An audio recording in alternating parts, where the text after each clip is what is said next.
If you're someone who wants to get in phenomenal shape, potentially you are planning to go on a little cut for the summer, or you've just hit a plateau and you're ready to take your body and your habits to that next level to really get to that badass athlete stage. Today's podcast episode is for you because I have recently decided to go on a little cut so that I can document that journey on my YouTube channel and show anyone who's wanting to just lean down a little bit for the summer exactly how I choose to go about doing that step by step. And I just recorded and uploaded a YouTube video all about what I eat and do in a day, training wise, mindset wise, in order for me to get the results that I am looking to get. However, in a YouTube video, we don't get to go in as much depth as we do on this podcast channel. So I wanted to make this additional podcast episode so that we could get into the nitty-gritty, the tiny little details that are just extras. So if you're someone who's new to your fitness journey, potentially it might be useful to hear these things, but they may not be the most important things to start off with. But if you've been on a fitness journey or weight training for maybe potentially a year or longer, I think that the things I'm going to share today, potentially you've heard them before, but maybe there is a little something that you can take away from today's episode that I do that you'd want to try as well. And that could get you to that next level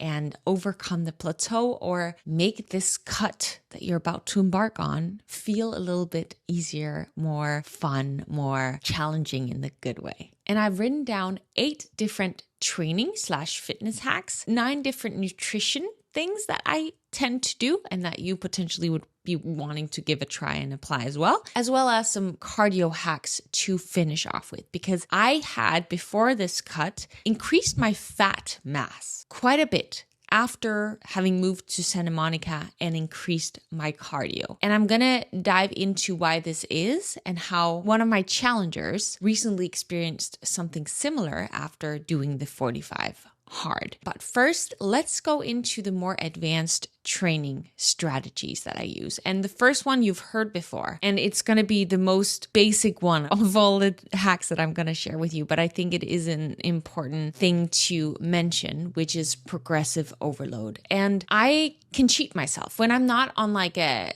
let me do this experiment, let me go on a 1 month, 2 month, 3 month journey and experiment with my body. When I'm just training, I can easily think that I'm using progressive overload because I'm thinking that I did more than I did the previous time. But there's a big difference between that and actually writing down every single week exactly what I did, because then when I come back the following week, do the exact same workout program, I can then see what I did last week, and there's no cheating my mind in stopping before I did just a little bit more than I did the previous week. I'm a big believer that we have seasons in life. I have seasons where I'm just enjoying my workouts, having a good time. And then I have a season like I'm on right now where I'm like, I really want to recomp my body and this is fun. And I'm bringing people along on the journey. So I really focus on writing it down every single workout and pushing myself to the limit through progressive overload. If you want to try any of my workouts, you can get them by joining my April Transformation Challenge, which is starting soon, or any of my following challenges. If you are listening to this podcast episode at a later date, I have a bunch of other transformation challenges coming up, and also just my community that you can join anytime, and also get my recipes and journaling challenges and weekly calls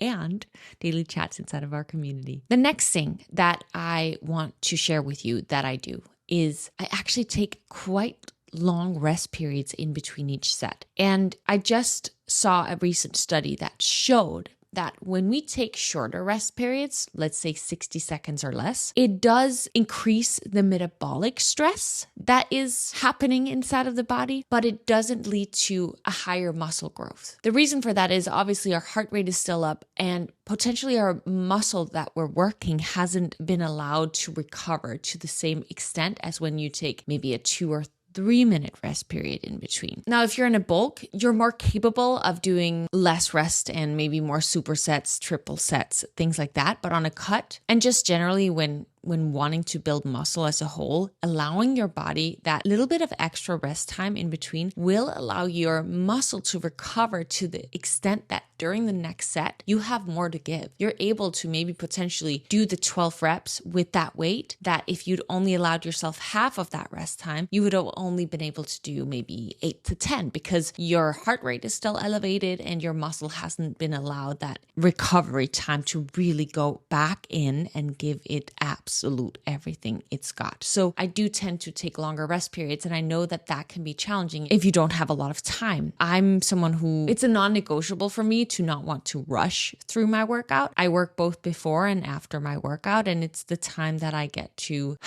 just be in my own little bubble. And it's where I get incredible ideas. It's where I almost recharge. So I don't want to stress, and it's something I've made myself prioritize. I do bring my computer to the gym to do some computer work afterwards on the treadmill, which I've shared before on this podcast, and we'll speak about a little bit later when we speak about doing cardio. But during my actual weight training session, I just want to take my time. And so I allow myself the rest period needed for me to go back in the second, in the third, in the fourth set, given my absolute everything. The third thing that I do, and I would like to share with you if you're someone who wants to take your fitness to the next level, is really focus on compound movements, on doing the workouts, as in the exercises that feel like it's the ones you least want to do. Those are typically the ones that also will help us grow, build the most muscle. We're talking squats, we're talking deadlifts, we're talking split squats, we're talking lunges, which when I do lunges, I do pulses at the end so that I really hit that booty, since my glutes are my most stubborn muscle for me to grow, as my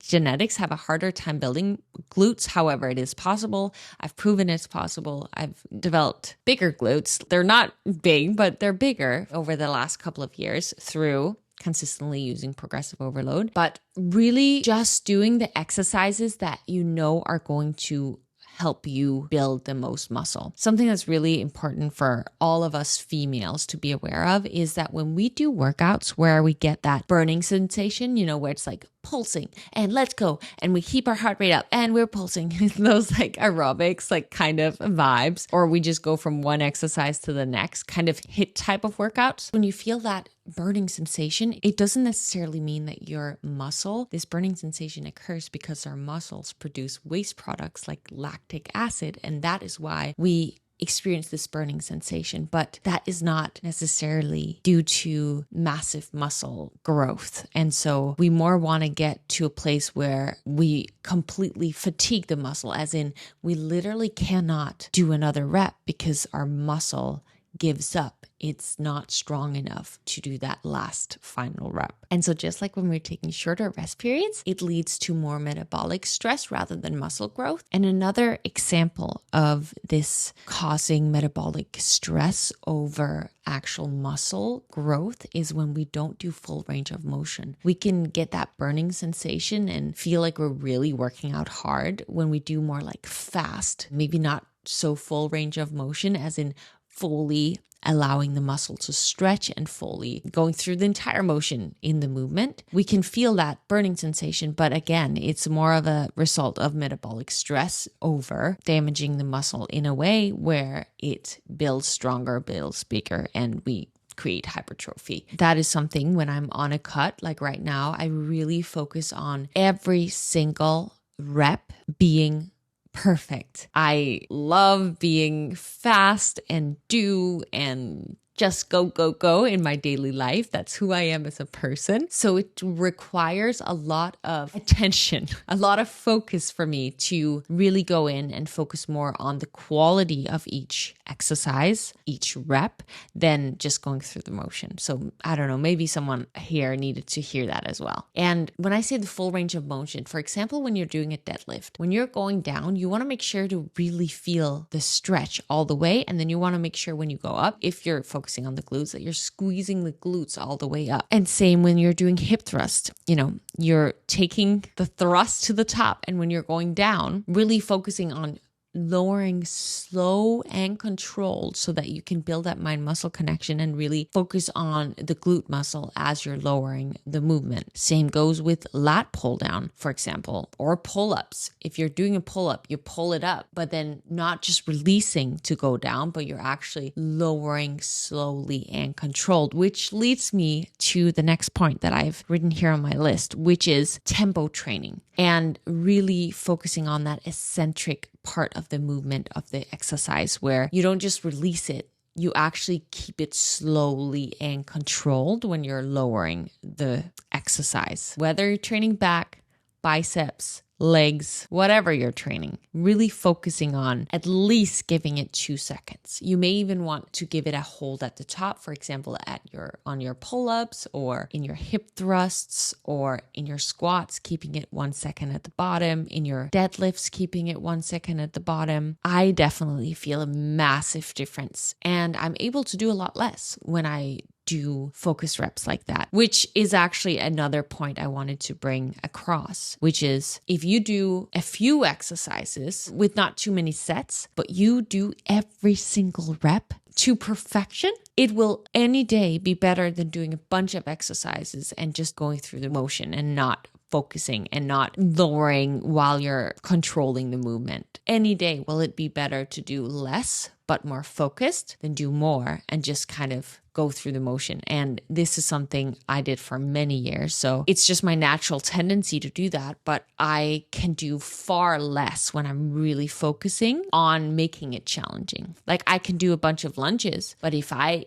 take every lunge and I squeeze my glutes and I go slow and controlled, I can potentially do 6 or 8 less lunges than if I just go through the motion. So just a quick little side note. But going back to tempo training for muscle hypertrophy, I heard Jeff Nippard, he's like the science guy on YouTube, shares a lot of studies when it comes to weight training. And he shared that through studies of how long each repetition should be in a workout, it showed that as long as each repetition was between 2 to 8 seconds long, then that's when you would see the most benefits. But he also speaks about a lot how the eccentric part of the movement is very important to keep slow and controlled. So maybe just something to keep in mind. Now, something funny has happened since I started incorporating sprints back into my workout, because never in my life have I previously, before 2025, at least not that I can remember, have I been asked if I am a track runner. Now, after having started at Gold's Gym, within 2 weeks, I was asked 3 times, I chat with people and then I was asked 3 times if I was a runner / a sprinter, which is interesting because I did start incorporating my sprint back into my session. And when you incorporate sprints into your sessions, they heavily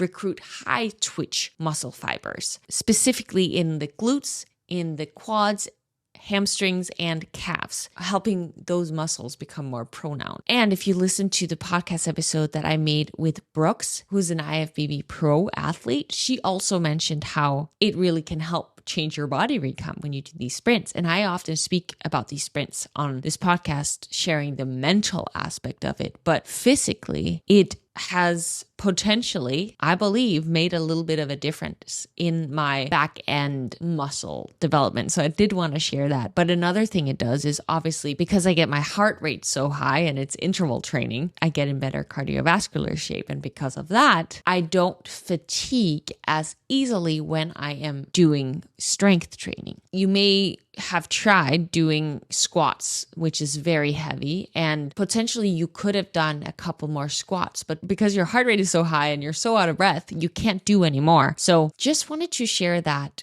sprints or some other type of interval training may potentially be beneficial for developing more muscle on this body recomp journey. It also, does help burn more calories. And what sprints does over a more slow paced cardio training is that it continuously will burn calories after the session, where if you go on a walk, it doesn't, for example, which I love walking as well. Love walking. Never saying anything bad about walking, but just maybe something fun to give a try. And in my YouTube videos, I've been giving my interval training sessions. If you want to just do like a 10-minute one to start off with, you can always increase the time that you do it. But if you do it for 10 minutes, you could start off with just doing 30-second sprints as fast as possible. Obviously, be warmed up. But doing 30 seconds of sprints, then maybe jogging for a minute and a half, 30-second sprints, jogging for a minute and a half, 30-second sprints, jogging for a minute and a half. And that could be your first session. The next session, maybe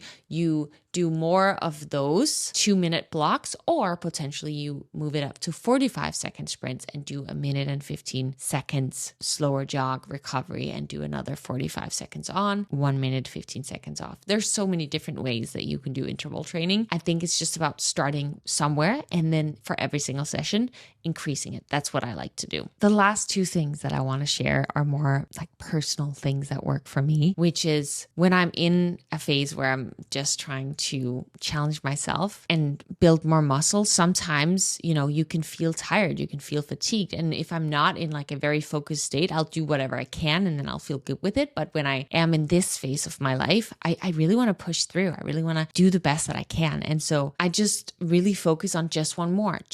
Can I just do one more? Just do one more. And when I focus on just the next thing that's ahead of me, it's way easier than thinking about, oh my God, I have this entire workout in front of me. I just focus on the next thing. And when I'm done or when I'm in the middle of it, I see, oh, can I just do one more? Can I just do a little more? It really helps my mind have it feel easier to overcome the challenge that is ahead of me, because it can feel challenging to work out and push yourself to that extent, right? So just one more. I'm just focusing on one more. And then I can give up. I mean, I tell that to myself, but obviously I don't, because once you're done with that one more, then you just tell yourself again, oh, just one more. And then you do that. And then you just keep going till you're done.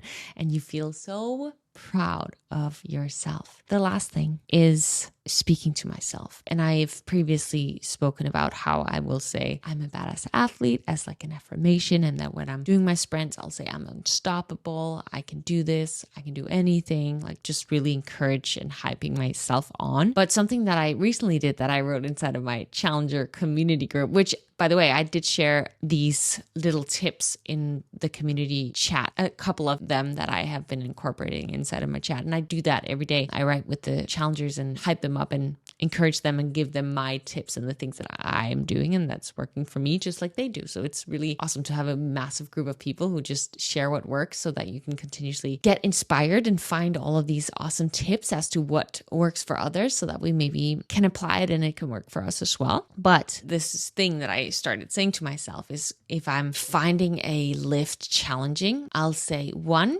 easy, 2, easy, 3, easy, 4, easy, as in just applying the word easy afterwards, because it just helps me make it feel easy.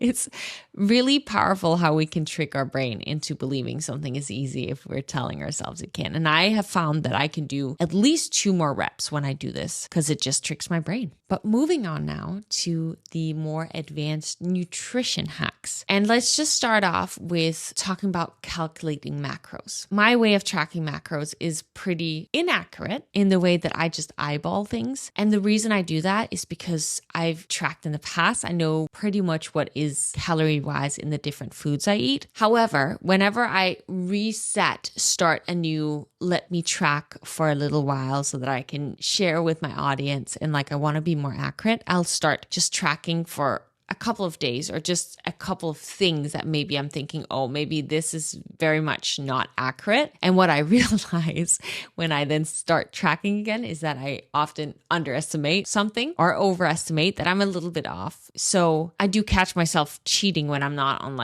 trying to stick to something specific. However, I do just do it the eyeball way. And I think you will know what works for you. Inside of my community, I have 3 different nutritional approaches, and I do think it's important that you pick the one that's right for you. One is that you track macros precisely so that you can understand your nutrition and what you put in your body and why potentially you haven't been seeing the results that you want. Are you actually getting enough protein? Are you actually hitting the calories that are matching the goal that you've set for yourself? Where do you need to just make a couple of changes to make this journey easy for you and actually see results? The second one is nutritional awareness on the go, which is more so what I like to do. It's a bit of a mix of intuitive eating and tracking macros. At least that's what I do on a daily basis basis. Now that I'm more so trying to go on this cut, I am more on I do need to stick to kind of sort of macros, but I still eat what I feel, if that makes sense. We'll get into like when I eat more carbs and things like that a little bit later, but the nutritional awareness is just listening to your body, but also having an idea of how much protein you're taking in, for example, if you're someone that wants to build muscle. So it's more of a simpler approach. And then the final and last one is the intuitive eating approach. If you're someone who's been dealing with eating disorders or want to heal your relationship with food and just want to begin learning to listen to your body when it comes to what you need. The second thing I wanted to speak with you about is structured meal timing. I think for a lot of people, it can be useful having a set time as to when they have their different meals, and that potentially you make sure to eat something that has protein every 3 to 5 hours throughout the day so that protein synthesis continuously happens throughout the day. I enjoy eating like 5 to 6 times a day. I'm such a snacker, and I've just found that no matter what different diets, different ways of eating I try, this is just the one that I continuously come back to, and it's the one that really works for me. So I do get protein multiple times throughout the day. And I personally eat during a phase like this 160 grams, which is more than what's typically recommended for my body weight. Typically, it's aiming for at least 1 gram of pound per lean body mass or / ideal body weight. But I would rather eat a little bit more and maybe potentially not needing it than lacking a little bit of protein and then not seeing the progress that I could have seen. And I also just love protein. Like, I love my meals that have high protein. And I will want to share something because I have found that when I lower my protein intake and eat more carbs, for example, even though I potentially am the same weight, my body recomp is a little different. It does do something for my specific body, at least from my experience, when I do hit that higher protein. I do look leaner, and I do tend to have higher muscle mass during those phases that I've eaten higher protein. So that's not to say that that's right or wrong and it would work for you or it would not work for you. Just in my personal experience, that's something that has worked. When it comes to carbs, on my leg days, for example, beforehand, I do make sure to eat more carbs because it does help me have more strength in my leg days. I think it's partly mental as well. I just think so many things are mental. This obviously has been scientifically proven that eating carbs before a workout is going to give you more energy. But I also know that I've had workouts where I haven't had a lot of carbs and I've had ton and loads of energy just because I've mentally prepared myself and mentally hyped myself up to the degree where I could push myself to the same extent. So I do, however, make sure to have higher carbs when I do leg days. So that may just be something to be aware of, that if you do want higher carb meals, that it could be beneficial to eat a couple of hours before your leg days or any other heavy type of training that you do. Now, when it comes to pre and post protein, like when are you supposed to eat? There's been this idea that there is an anabolic window, but studies have shown that that isn't actually accurate. But what could be important is that your pre-workout meal and your post-workout meal to have the best opportunity potential for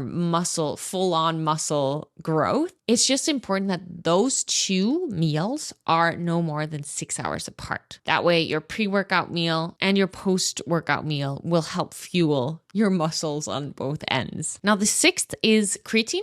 I take creatine. I've had many of my challengers begin creatine, seeing massive benefits actually right away, which we're all talking about can be mental because creatine will have a positive impact in your performance, in your muscle growth, in your cognitive function, in your recovery, in your brain health, and it's the most researched supplement that is on the market. So if you're someone who's been training for a while and you haven't gone on it yet, highly recommend. Obviously, check with your doctor before taking any new supplements. And I would start slow. Like you could start off with just 3 grams a day. 3 to 5 grams is typically perfect for females, but it is just supposed to help you maybe 10% in each of those areas. So it's not like a world of a difference, but it could help. And a lot of females are afraid of taking this. I've spoken about this on the podcast before because of it increasing your water retention in your body. But I promise you, it's a completely different water retention than when you actually feel that water retention, because what creatine does is that it's inside of the muscle. So it actually will just make you look more lean. Now, something that I do that I've shared with my challengers inside of my community is I'll have one day a week where I reset, where I eat a little bit more calories, a little bit more carbs. If I'm in a bit of a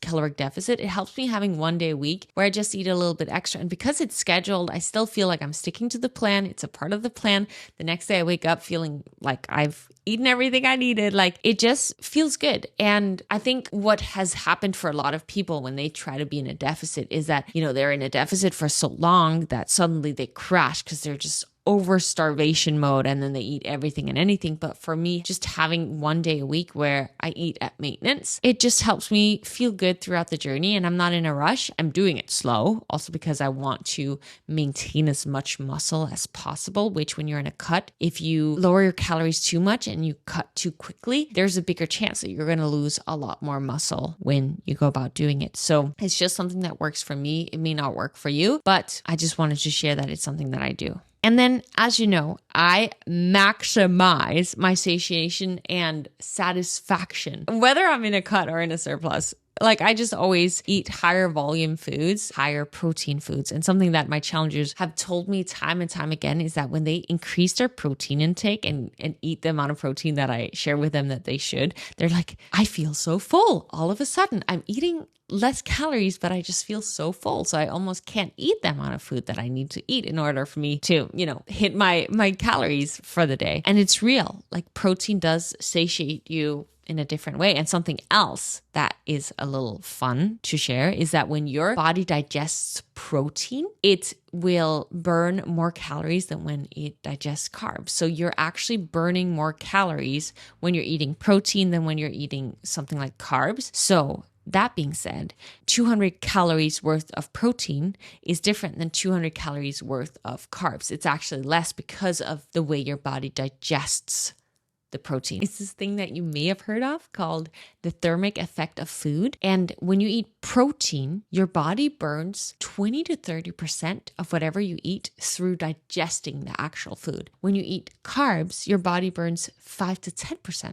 of the food that you're eating. So to give you the example of the 200 calories of protein that we said before, if you eat 200 calories worth of protein, your body will spend 20 to 30% of that to digest the actual food, which is 40 to 60 calories. If you eat 200 calories worth of carbs, your body would only spend 10 to 20 calories to digest that food. So just something fun to keep in mind, and potentially it could motivate you to eat even more protein if you're someone who's been having a challenging time doing that. And if you're unsure of how to get in enough protein, I share so many recipes on my Instagram and on my YouTube. I share a lot for free. And if you want to have every one of them inside of my app or just have all of my cookbooks, you can join my challenge or my membership where I give all of them for you, and you'll very quickly realize that it's very easy to get in your protein. And then obviously we all know that when we eat whole foods, it just helps us so much feeling full quicker because it just affects our body and our satiation and our energy on such a different level. Okay, now let's get to cardio. I shared my cardio routine on my YouTube channel, but just to go over it pretty quickly. Every day after my workout, I like to go on the treadmill and do a little bit of work afterwards. And sometimes when it's not a dance day, it's not a leg day, and unless I need a very, very much needed rest day, I do sprints on the treadmill. And I go so fast now that it literally doesn't go any faster. So now I'm playing around with having it go uphill a little bit, like inclining while it's going as fast as possible. So I do these interval trainings. I have 3 leg days a week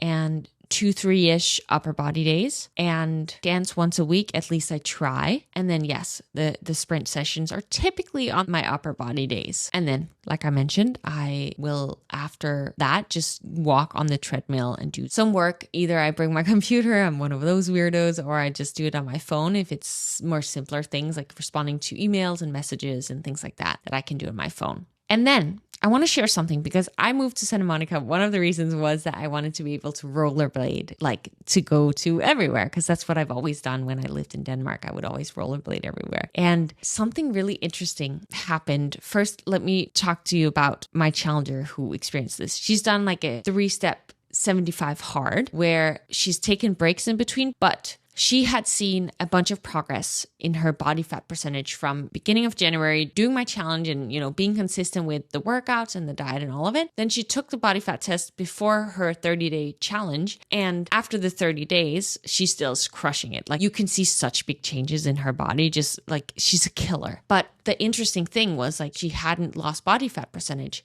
during these days that she'd been doing the 75 hard challenge. We were speaking about it, and what I shared is oftentimes when we do a lot more cardio, because 75 hard, you have to do 2 workout sessions per day. And one of those has obviously been cardio for her. And when we do that much cardio and our body little by little is getting more and more exhausted, in the 75 hard challenge, you don't get rest days. You literally just go, which is incredible. I mean, anyone that goes through that is left with the most incredible proudness feeling, because anytime we do anything that's hard in that way, it's just freaking powerful and so incredible to go through. Like she blows my mind again and again and again. But we were talking about like, why during this month and last month she did lower her body fat percentage when she more so stuck to like the workout program and the nutrition. And this month when she did that, she hadn't lowered her body fat percentage. And what I shared was that when we increase our cardio and we don't have rest days, our body is going to be fatigued. And what can happen when we are fatigued in that way is that during our strength training sessions, we are not capable of going as hard, which makes complete sense. When I've danced the day before a leg day, my legs are not even half as strong because they're still fatigued from the dance and whatever I did the day before. So when we don't allow ourselves rest and we do this much extra added cardio, it can really fatigue our muscles for when we then do the resistance training, and it can potentially affect us actually lowering our body fat percentage. Now I'm speaking from my own experience because I get so much more hungry when I challenge my body to that extent. Like when I dance a lot and I do a lot more cardio,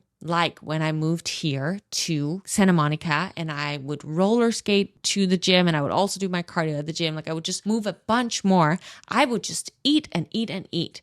And I wasn't doing this cutting thing at that time. So I just ate so much more because I was moving more. Yes, but I wasn't as intentional about what I ate, because I don't know if you guys can relate, but when we move a lot, we're like, oh, this is nothing. I moved so much today, so let me just eat whatever. But it shows. So both for me starting to move more and for her starting to move more. For me, my body fat percentage went up a little bit, and for her, it just stayed the same. And for me, it was largely because of the food, not, just eating more calories. Like it can take 10 seconds to eat 100 calories, but it will take a long time to burn 100 calories. So just something to be mindful of. If your goal really is to lower your body fat percentage, I would say food should be your number one focus. Cardio should be focused after the weight training, because we can do hours and hours of cardio, but if our food isn't nailed and honed in on what it is that it actually needs to get the results that we're looking for, then we're not going to see the results. So just something to potentially be aware of. And in terms of the cardio, I've really found a way to do cardio incorporated in a way that feels good, like habit stacking. The fact that I can do some work while I'm walking on the stairs or on the treadmill, and that I get to dance, which has brought me back so much joy. I don't do it more than once a week, but I am trying to do it once a week. It just brings me a different level of freedom that I don't always feel in my day-to-day structured life. And for you, maybe that looks like playing paddle tennis with a friend, or going swimming, or going running to free your mind. Like, how can you incorporate cardio in a way that just feels good? I have a treadmill under my desk to work on. So if I wanted to do work at home while walking and getting in my steps, I could do that. Maybe potentially that could be an idea for you. But see if you can get cardio in a way that doesn't feel like cardio, but that feels like it's adding to your life. Even if you're like, I hate cardio, nothing could feel good. I do think if you do something with a friend, or you do some fun activity where you don't think about it, I think it's more possible than you maybe potentially currently have made yourself believe. So maybe just give it a try. I hope you gained some sort of new inspiration, or maybe potentially even just a little motivation to keep going on this beautiful journey that you are on. Maybe there was one of the tips I shared that you want to incorporate into your routine. Regardless, I'm so grateful that you listened, that you're here with me. If you found it valuable, I hope you are willing to subscribe, as that is really the best way that you can help any podcast host. Together with share the episode if you found it useful. Maybe there's a friend that has been wanting to get in shape that